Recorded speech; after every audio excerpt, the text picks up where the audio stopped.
नमस्कार मित्रांनो, pharma gardens आपल्या यूट्यूब चॅनलवरती आपलं सर्वांचं स्वागत आहे. जे काय मोनोफेजिक लिक्विड डोसेस फॉर्म हा टॉपिक पाहतो आहेत. यामध्ये आपण जे काय महत्त्वाचे जे काय मोनोफेजिक लिक्विड डोसेस फॉर्म आहे ते आपण या ठिकाणी पाहिलेले आहेत. आजच्या या तिसऱ्या लेक्चरमध्ये आपण जे काय महत्त्वाचे जे काय मोनोफेजिक लिक्विड डोसेस फॉर्म आहे त्यामध्ये इनहलेशन्स हा डोसेस फॉर्म या ठिकाणी पाहणार आहोत. तर मित्रांनो, जे काय इनहलेशन आहे, जे काय इनहलेशन हा मोनोफेजिक लिक्विड डोसेस फॉर्म आहे.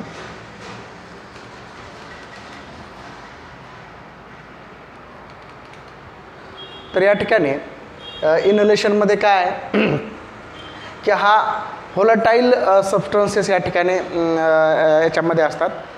त्यामध्ये जे काय नेसल कंजेशन असेल किंवा इन्फ्लामेशन असेल नेसलचं किंवा नोजचं, त्याच्या ट्रीटमेंटसाठी किंवा त्या कंडिशनमध्ये हे इनहलेशन यूज केले जातात. त्याचबरोबर कधी कधी जे काय नेसलमध्ये इन्फ्लामेशन होतं त्यासुद्धा कंडिशनमध्ये हे इनहलेशन्स जे काय आहेत एक प्रकारचा डोसेस फॉर्म आहे तो आपण या ठिकाणी यूज करतो. त्याचबरोबर जे काय व्होलाटाईल सबस्टन्सेस आहेत यामध्ये नेसल इनहलेशनमध्ये असणारे ते काय असतात, रूम टेम्परेचरमध्ये व्होलाटाईल असतात. त्याचबरोबर एका ॲब्सॉर्बंट पॅडवरती घेऊन ते ॲब्सॉर्बंट पॅड किंवा मग आपला हंकरचिप हातरुमाल यावरती घेऊन ते काय केले जातात, इनहेल केले जातात. त्याचबरोबर जे काय in other cases inhalation are added to hot but not boiling water. कधी कधी काय केलं जातं, जे काय पाणी थोडं गरम करायला ठेवतात, उकळायच्या अगोदर त्याच्यामध्ये हे इनहेलेशन टाकतात. त्याची जी काय वाफ आहे ते काय केली जाते, इनहेल केली जाते. आणि त्यामुळे जे काय नेसल कंजेशन असेल किंवा मग जे काय इन्फ्लॅमेशन असेल अशा कंडिशन काय होतात त्या ठिकाणी ट्रीटमेंट केली जाते बाय युजिंग इनहलेशन. परत एकदा सांगतोय की जे काही इनहलेशन जे काय डोसेस फॉर्म आहे मित्रांनो, ते काय आहे, त्याच्यामध्ये व्होलाटाईल सबस्टन्सेस असतात किंवा जे काय ड्रग आहेत ते in the form of volatile सबस्टन्सेसच्या स्वरूपात असतात. ते एक तर जे काय आपण त्याला ॲब्सॉर्बंट पॅड म्हणून किंवा आपला हातरुमाल हँकरचिप आहेत त्याच्यावरती घेऊन ते असे इनहेल केले जातात. किंवा जे काय पाणी गरम करून बॉइलिंग व्हायच्या अगोदर त्यामध्ये हे इनहेलेशन टाकून त्याची वाफ घेतली जाते. आणि त्यामुळं काय होऊ शकतं, आपले जे काही नेशल कंजेशन असेल, नेशलचं जे इन्फ्लॅमेशन असेल त्याच्यापासून काय होते, आपल्याला ट्रीटमेंट भेटते किंवा रिलीफ मिळतो. त्यानंतर जे काय महत्त्वाचं जे काय डोसेस फॉर्म आहे नेसल ड्रॉप. तर नेसल ड्रॉप यामध्ये जे काय आपण जे काय महत्त्वाचे जे काय नेसल ड्रॉप आहे तो आपल्या नोजमध्ये किंवा नाकामध्ये काय केला जातो, इन्स्टिल केला जातो किंवा त्याचे ड्रॉप आपल्या नाकामध्ये सोडले जातात. These are usually aqueous and not oily drops. हे फक्त आणि फक्त ॲक्वेसच व्हेकलमध्ये प्रिपेअर केले जातात. कोणत्याही प्रकारचं ऑइल यामध्ये नेसल ड्रॉप तयार करण्यासाठी वापरलं जात नाही. परत एकदा सांगतो मित्रांनो, जे काय नेसल ड्रॉप आहे त्यामध्ये ऑइल किंवा ऑइली ड्रॉप नसतात. यावरती क्वेश्चन विचारला जातो की नेसल drop contains aqueous solution, oily solution. तर या ठिकाणी ॲक्वेस सोल्युशन असतं. ऑइली जर सोल्युशन या ठिकाणी यूज केलं तर काय होतं, जे काय सिलिया असतात नोजमधले त्याचे मुवमेंट काय होते, न्यूक्लिसल मुवमेंट काय होते, रिटार्ड होते किंवा कमी होते. आणि त्यामुळे दुसरी गोष्ट म्हणजे त्यामध्ये लंगचा लिपॉइड निमोनिया होऊ शकतो. जर ऑइल यूज केलं नेसल ड्रॉपमध्ये तर त्याच्यामध्ये लिपॉइड निमोनिया होऊ शकतो लंगचा. त्यामुळं याच्यामध्ये नेसल ड्रॉपमध्ये ऑइल यूज करत नाहीत, फॅट यूज करीत नाहीत, फक्त आणि फक्त ते ॲक्वेस ड्रॉप असतात. ओके. त्याचबरोबर नेसल ड्रॉप शुड बी आयसोटॉनिक. त्याची जर प्रॉपर्टी कशा पाहिजेत, ते नेसल सिक्रेशनसोबत कसं असलं पाहिजे, त्याचं जे काय टोनिसिटी आहे ती आयसोटॉनिक असली पाहिजे. त्याचबरोबर न्यूट्रल पीएच असला पाहिजे. त्याचबरोबर व्हिस्कोसिटी नेसल सिक्रेशनच्या बराबर असलं पाहिजे किंवा सिमिलर असलं पाहिजे. त्याचबरोबर याच्यामध्ये मिथिल सेल्युलोज नावाचं जे काय महत्त्वाचं जे काय सबस्टन्स आहे तो या ठिकाणी यूज केला जातो. आता नेसल ड्रॉपच्या प्रॉपर्टी काय पाहिजेत, इट शुड बी आयसोटॉनिक विथ नेसल सिक्रेशन, व्हिस्कोसिटी सिमिलर टू नेसल सिक्रेशन, पीएच न्यूट्रल असलं पाहिजे. ह्याचे काय आहेत आयडियल प्रॉपर्टी असल्या पाहिजेत नेसल ड्रॉपच्या, तरच तो काय आहे चांगल्या प्रकारचा नेसल ड्रॉप असतो. परत एकदा सांगतो मित्रांनो, जे काही नेसल ड्रॉप आहे तो ॲक्वेस सोल्युशनमध्ये असतो. त्याच्यामध्ये कोणत्याही प्रकारचं फॅट किंवा ऑइल यूज केलं जात नाही. जर तसं झालं तर ऑइल यूज केलं तर ते काय होईल, लंग्सला लिपॉइडल निमोनिया कॉज करतं. त्यामुळं नेसल ड्रॉपमध्ये ऑइल यूज करत नाहीत. ह्या गोष्टी पण तुम्ही लक्षात ठेवा. त्यानंतर जे काय महत्त्वाचा जे काय डोसेस फॉर्म आहे तो आय ड्रॉप्स. आय ड्रॉप्स काय आहे? Monophasic liquid doses form. तर आय ड्रॉप्स काय आहेत? जे काय आईचे जे काही इन्फेक्शन आहेत तर त्याच्यासाठी आपण ट्रीटमेंटसाठी आपण आईच्या इन्फेक्शन किंवा ट्रीटमेंटसाठी आपण आय ड्रॉप्स यूज करतो. त्यामध्ये आय ड्रॉप्स हे sterile solution or suspension of drug that are instilled किंवा put into eye with the help of dropper. तर जे काय आय ड्रॉप यूज करण्यासाठी आपल्याला एक ड्रॉपर यूज करावं लागतं. त्याचबरोबर हे सस्पेन्शन किंवा सोल्युशन फॉर्ममध्ये असतात. त्याचबरोबर the eye drops are usually made in aqueous vehicle. Generally जे काय नेसल ड्रॉप्स असेल किंवा मग याच्यासारखे आय ड्रॉपसुद्धा ॲक्वियस सोल्युशनमध्येच प्रिपेअर केले जातात. It should be sterile. त्याचे जर प्रॉपर्टी पाहिजे असेल आयडियल प्रॉपर्टीच्या आय ड्रॉपच्या ते स्टेराईल असलं पाहिजे. Isotonic with eye lacrimal secretion buffered and free from foreign particle किंवा मायक्रो ऑर्गॅनिझम. ही महत्त्वाची याची property. Eye drops free from foreign particle किंवा मायक्रो ऑर्गॅनिझमपासून ते फ्री असले पाहिजे. त्यामध्ये कोणत्याही प्रकारचे बाहेरचे पार्टिकल किंवा मायक्रो ऑर्गॅनिझम नसायला पाहिजे.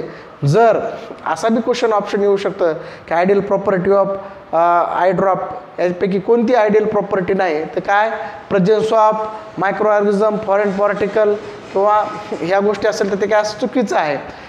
जर आय ड्रॉपमध्ये फॉरेन पार्टिकल किंवा मायक्रो ऑर्गॅनिझम असेल तर ते डोळ्याला घातक असतात, इन्फेक्शन प्रोड्यूस करतात.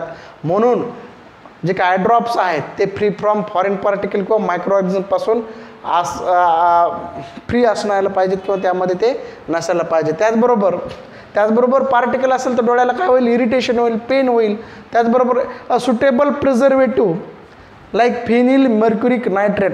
त्याचबरोबर आय ड्रॉपमध्ये एक चांगल्या प्रकारचे प्रिझर्वेटिव्ह का यूज केलं जातं आय ड्रॉपमध्ये? कारण की आय ड्रॉप हे डोळ्यामध्ये टाकण्याचं डोसेस फॉर्म आहे, सोल्युशन आहे, सस्पेन्शन आहे. त्यामध्ये जर बाहेरचे मायक्रो ऑर्गॅनिझम किंवा पॅकिंग करते वेळेस मायक्रो ऑर्गॅनिझमची ग्रोथ झाली तर काय होईल? ते डोळ्याला इन्फेक्शन प्रोड्यूस करेल. म्हणून त्यामध्ये प्रिझर्वेटिव्ह ॲड करतात. त्याचे एक्झाम्पल पाहायचं असेल तर आपल्याला फिनिल मर्क्युरिक नायट्रेट हे एक्झाम्पल लक्षात ठेवा. याच्यावरती क्वेश्चन विचारला जाऊ शकतो. त्याचं पर्सेंटेज लक्षात घ्या. 0.002% फिनिल मर्क्युरिक नायट्रेट. त्याचबरोबर बेन्झाल्कोनियम क्लोराईड 0.01%, क्लोरोहेक्झिडिन ॲसिटेट 0.01% हे प्रिझर्वेटिव्ह म्हणून या ठिकाणी आयड्रॉपमध्ये यूज करतात. त्यामुळं काय होतं? जे काय आयड्रॉप आहे किंवा आयड्रॉपचे कंटेनर आहे त्याच्या सोल्युशनमध्ये बॅक्टेरिया किंवा फंगल ग्रोथ होत नाही. त्यामुळं हे काय केले जातात? प्रिझर्वेटिव्ह यूज करतात. Eye drops usually contains substances having antiseptic anti inflammatory. आयड्रॉपमध्ये कोणत्या प्रकारचे ड्रग यूज केले जातात? अँटीसेप्टिक, अँटी इन्फ्लामेटरी, अनास्थेटिक आणि मिओटिक ड्रग यूज करतात. आता मिओटिक म्हणजे काय? जे ड्रग डोळ्याची जी काय पिपिल आहे काळा भाग त्याची साईज कमी करतात त्याला काय म्हणायचं? मिओटिक. समजा एवढी साईज आहे पिपिलची तर ती काय करतात? कमी करतात. अशी करतात. म्हणजे the drug which decreases the size of pupil are called as a miotics. आणि मिड्रियाटिक म्हणलं काय होतं? ते इन्क्रीज करतात. मिड्रियाटिक ड्रग काय करतात? पिपिलची साईज इन्क्रीज करतात. मायोटिक ड्रग काय करतात? डिक्रीज करतात. साईज काय करतात? पिपिलची रिड्यूस करतात किंवा डिक्रीज करतात. म्हणून मिओटिक ड्रग या ठिकाणी आपण आयड्रॉपच्या मार्फत यूज करतो. त्याचबरोबर अँटी इन्फ्लामेटरी, अनॅस्थेटिक ड्रग पण या ठिकाणी आयड्रॉपच्या मार्फत या ठिकाणी देतो आपण. त्यानंतर the eye drops are generally prepared by dissolving the medicament in the aqueous vehicle containing one of the prescribed antimicrobial substances and made other preservative specified in the individual monograph. आता जे काय आय ड्रॉपचं जे काय मोनोग्राफमध्ये फार्माकोपियामध्ये जे काय प्रिझर्वेटिव्हची list दिलेली तेच preservative या आय ड्रॉपमध्ये वापरतात. इतर कोणत्याही प्रिझर्वेटिव्ह या ठिकाणी वापरण्यास परवानगी नाही आहे. Okay. The solution is clarified by filtration and transfer to final container. जर जे काय आयड्रॉपचे मॅन्युफॅक्चरिंगच्या वेळेस जे काय आयड्रॉपचं सोल्युशन आहे फिल्टरमधून काय केलं जातं? त्याचं फिल्ट्रेशन केलं जातं, क्लॅरिफिकेशन केलं जातं. त्याच्यामध्ये कोणत्या प्रकारचे फॉरेन पार्टिकल्स किंवा मायक्रोऑर्गॅनिझम असतील तर ते फिल्टर केले जातात. त्याचबरोबर त्याचं स्टेरिलायझेशन केलं जातं. नंतर the sterilisation is done by autoclaving or by heating with bactericide at 98 degree Celsius to 100 degree Celsius. लक्षात घ्या, जे काय आय ड्रॉपचं जे काय स्टेरिलायझेशन आहे, आता स्टेरिलायझेशन म्हणजे काय, तर process in which the microorganism are killed.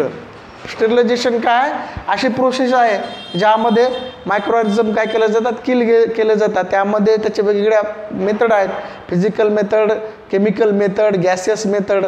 Physical मेथडमध्ये ऑटोक्लेव असेल किंवा मग हॉट एअर ओव्हन असेल. केमिकलमध्ये डिफरंट टाईपचे केमिकल असतील, जसं अँटीसेप्टिक, डिसइन्फेक्टंट, जसं आपलं डेटॉल असेल, फेनॉल असेल, असे वेगवेगळे या ठिकाणी अँटीसेप्टिक यूज केले जातात. डिसइन्फेक्टंट कसे यूज केले जातात, जे काही नॉन लिव्हिंग सबस्टन्सेस त्यावरती स्टेरिलायझेशनसाठी डिसइन्फेक्टंट यूज करतात. जे ड्रग किंवा सबस्टन्सेस लिव्हिंग बॉडीवर यूज केले जातात त्यामध्ये स्टेरिलायझेशनसाठी अँटीसेप्टिक ड्रग यूज केले जातात. तर ही स्टेरिलायझेशन आहे. तर किंवा मग दुसरी मेथड काय, की जे काय आय ड्रॉप आहे बॅक्टेरियोसाइड सबस्टन्सेसनं त्याच्यामध्ये मिक्स करायचे आणि 98 डिग्री सेल्सिअसपर्यंत, 98 डिग्री ते 100 डिग्री सेल्सिअसपर्यंत त्या आय ड्रॉपला बॉईल करायचं आणि नंतर किती मिनटासाठी, 30 मिनटासाठी. त्यामुळे काय होईल, जे काय आय ड्रॉप आहे त्याच्यामध्ये असणारे संपूर्ण मायक्रोऑर्गॅनिझम काय होतील, 98 ते 100 डिग्री सेल्सिअसपर्यंत बॉईल केल्यानंतर ते काय होतील, किल होतील. अशा प्रकारचं फ्री सोल्युशन भेटेल. हे असे मायक्रोऑर्गॅनिझम काय होतील, हे किल होतील. त्या प्रोसेसला काय करायचं, काय म्हणायचं, हिटिंग विथ बॅक्टेरियोसाइड. आता बॅक्टेरियोसाइड म्हणजे काय, the substances which kill the bacteria. आणि बॅक्टेरियोस्टॅटिक म्हटलं की काय करतात, ते प्रिव्हेंट ग्रोथ थांबवतात, prevent growth of micro organism. त्याला काय म्हणायचं, बॅक्टेरियोस्टॅटिक. बॅक्टेरियोसाइड म्हणलं काय, किल. साईड म्हणजे काय, किल करणं. ओके, तर अशा प्रकारे हे कन्सेप्ट तुम्हाला माहीत असणं गरजेचं आहे. त्यानंतर या ठिकाणी आय ड्रॉप्समध्ये काय, जे काय प्रिझर्वेटिव्ह आहे ते तुम्ही लक्षात ठेवा. आणि दुसरी गोष्ट म्हणजे काय, त्याचं स्टेरिलायझेशन कशाने केलं जातं, ऑटोक्लेविंगनं, हॉट एअर ओव्हननं केलं जातं. लक्षात घ्या, स्टेरिलायझेशन कशाने केलं जातं आय ड्रॉपचं, फक्त आणि फक्त ऑटोक्लेविंगनं. किंवा मग दुसरी मेथड आहे, जे काय सोल्युशन आहे आय ड्रॉपचं त्याच्यामध्ये बॅक्टेरिसाइड सबस्टन्सेस टाकले जातात आणि त्याला 98 ते 100 डिग्री सेल्सिअसपर्यंत काय केलं जातं, बॉईल केलं जातं. त्यामुळे त्याचं काय होतं, स्टेरिलायझेशन होतं. त्यानंतर नेक्स्ट जे काय आहे, तर when the eye drop is at the top of the bottle, avoid contaminating the cap when removed. जेव्हा आपण आय ड्रॉप वापरतो तेव्हा त्या आय ड्रॉपच्या जे काय कॅप असेल, त्याची जे काय आपण झाकण असेल त्याला हात लावायचा नाही, कारण की त्याच्यामधून सुद्धा त्याच्यामध्ये मायक्रोऑर्गॅनिझम जाऊ शकतं आणि ते मायक्रोऑर्गॅनिझम आपल्या आय ड्रॉपमध्ये गेले आणि पुन्हा डोळ्याला काय होऊ शकतं, इन्फेक्शन होऊ शकतं. त्यानंतर after installation of drop do not close eye tightly or blink more often and than usual. आता आय ड्रॉप टाकल्याच्या नंतर काही लोकांना डोळे झाकण्याची सवय असते किंवा काही लोक तीनदा डोळे झाकून उघडतात. त्यामुळे सुद्धा काय होऊ शकतं, जे काय आय ड्रॉप आहे ते बाहेर पडू शकतं आणि प्रॉपर ॲक्शन किंवा इफेक्ट होत नाही. त्यामुळं जे काय आय ड्रॉप टाकल्याच्या नंतर डोळे उघडे ठेवा, उघडझाप करू नका किंवा बंद ठेवू नका. त्यानंतर महत्त्वाचं जे काय डोसेस फॉर्म आहे तो आय लोशन. आय लोशन खूप महत्त्वाचं आहे मित्रांनो, eye drop, eye lotion. Okay, तर जे काय these are at the aqueous solution needed for washing. Eye drop काय आहेत, ॲक्वियस सोल्युशन आहेत आणि ते आईला वॉश करण्यासाठी किंवा डोळे धुण्यासाठी किंवा इरिगेटिंग आय याच्यासाठी वापर केला जातो. वॉशिंग म्हणजे काय, जर डोळ्यामध्ये जे काही फॉरेन पार्टिकल असतील, काही इन्फेक्शन असेल, डोळे लाल झाले असेल, तर आपण आय लोशन टाकून ते काय केले जातात, आपण डोळे वॉश करू शकतो किंवा इरिगेट करू शकतो. Eye lotion are supplied in a concentrated form and are required to dilute with warm water. लक्षात घ्या, आय लोशन जर आपल्याला वापरायचं असेल तर ते कॉन्सन्ट्रेटेड फॉर्ममध्ये असतं आणि त्याचं काय करावं लागतं, वापरण्याच्या अगोदर डायल्यूट करावं लागतं विथ वॉर्म वॉटर. गरम पाण्यानं त्याला काय करावं लागतं, डायल्यूट करावं लागतं. ओके, त्याचबरोबर eye lotion should be isotonic, free from foreign particle to the avoid irritation to the I.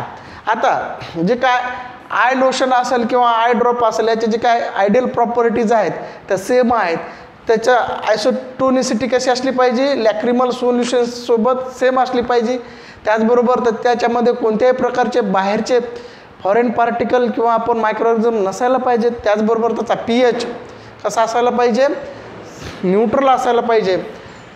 They are required to be prepared fresh do not contain bactericide. आता जे काय आय लोशन आहेत fresh prepare केलेले असतात का, कारण की त्यामध्ये बॅक्टेरियासाइड नसतात, बॅक्टेरियासाइड नसतात. लक्षात घ्या, आय लोशन आणि आय ड्रॉपमधला एक महत्त्वाचा फरक आहे. आय ड्रॉपमध्ये प्रिझर्वेटिव्ह किंवा बॅक्टेरियासाइड असतात, आय लोशनमध्ये कोणत्याही प्रकारचे प्रिझर्वेटिव्ह किंवा बॅक्टेरियासाइड नसतात का, कारण की ते फ्रेश प्रिपेअर करावं लागतं, ते कॉन्सन्ट्रेटेड फॉर्ममध्ये असतात. त्यामध्ये काय केलं जातं, गरम पाणी टाकलं जातं आणि ते वापरलं जातं लगेच बनवली की त्यामध्ये, म्हणून त्याच्यामध्ये बॅक्टेरियासाइड नसतात.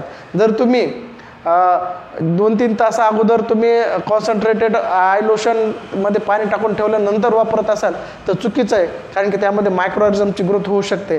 त्यामुळे जे काय कॉन्सन्ट्रेटेड फॉर्म डायल्यूट केलं की लगेच आय लोशन वापरणं हे योग्य आहे. Okay, that should not be stored for more than 2 days. त्याचबरोबर जे काय आय लोशन आहे प्रिपेअर केल्याच्या नंतर 2 दिवसाच्या जास्त दिवस ठेवता येत नाही, ते लगेचच्या लगेच वापरणं गरजेचं आहे.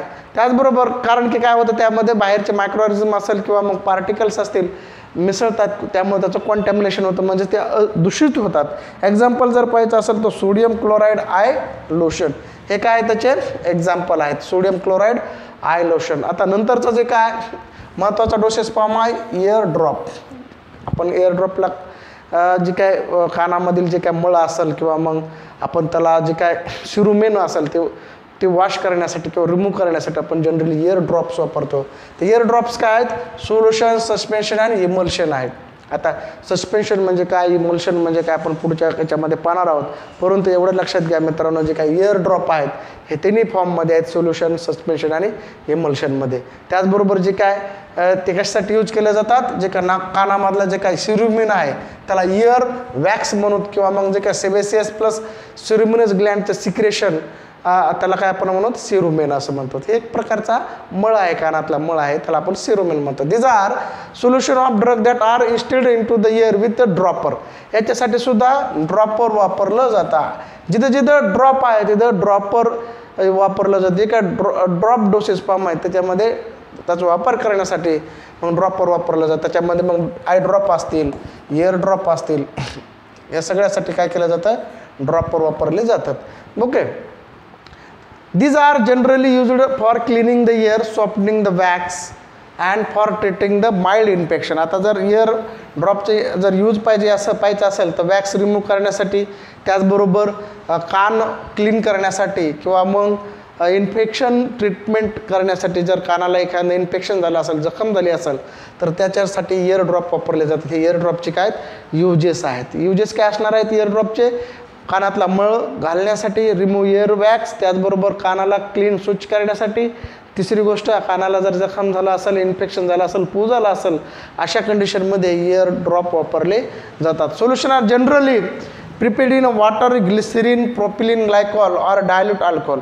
लक्षात घ्या, इयर ड्रॉपमध्ये काय काय गोष्टी असू शकतात, वॉटर असू शकतं, ग्लिसरीन असू शकतं, प्रोपिलिन ग्लायकॉल किंवा डायल्यूट अल्कोहोलसुद्धा असू शकते. त्याचबरोबर vehicle like glycerine and propylene glycol are prepared. Generally जे काय ग्लिसरीन असेल आणि प्रोपिलिन ग्लायकॉल असेल हे जनरली रेग्युलरली यूज केलं जातं, कारण की त्यांच्या प्रॉपर्टी चांगल्या आहेत. त्याचबरोबर एक्झाम्पल जर पाहायचं असेल तर sodium bicarbonate ear drop, BPC, British pharmaceutical codex, हे काय आहेत, काय एक्झाम्पल आहे, सोडियम बायकार्बोनेट इयर ड्रॉप. हे इयर ड्रॉपचं काय बेस्ट एक्झाम्पल आहे. अशा प्रकारे मित्रांनो आपण जे काय मोनोफेजिक लिक्विड डोसेस फॉर्म हा संपूर्ण टॉपिक या ठिकाणी आपण संपवलेला आहे. 3 पार्टमध्ये आपण हा टॉपिक घेतलेला आहे.